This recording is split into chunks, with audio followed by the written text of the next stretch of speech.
We're here again with Claudine West, aka Earth Tree Healing, who writes the most beautiful, stunning music, and we're talking about her new Gods album today, which was released on February the 2nd, and today we're talking about track 12, which is, well, it's spelt R-A. Some people call him Ray, some people call him Ra, some people call him Re, some people call him, there's so many names for him, Ray Horfkey, there's so many different names for him.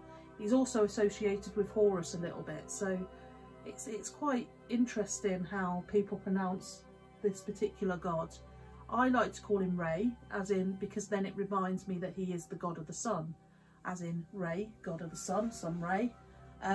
It also reminds me that, you know, he's symbolised as the person who sort of travels through the underworld at night when the moon's up, but he's the one that restarts the day again in the daytime, and then travels across the sky with the sun in his bark, which was a boat.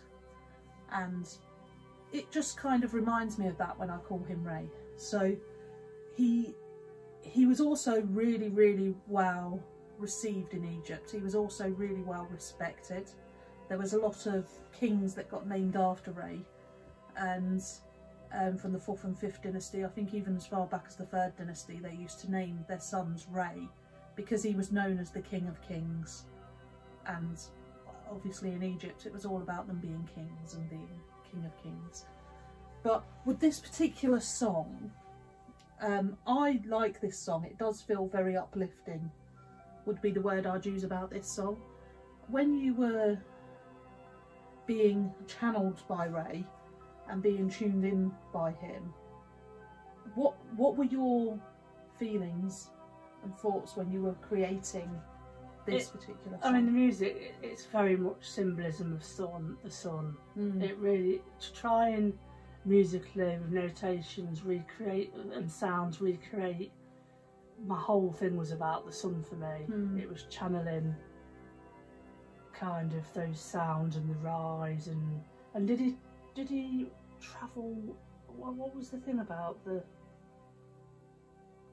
how he operated as a god?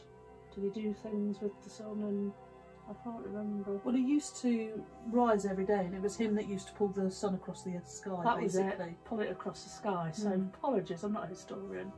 So it was very much a song with slight movement in it. It's probably the closest relaxation song that I've recorded, you know, the slowest kind of song on the album. It's not a full, you know, let's go to sleep meditation track, because none of them were meant to be on this album.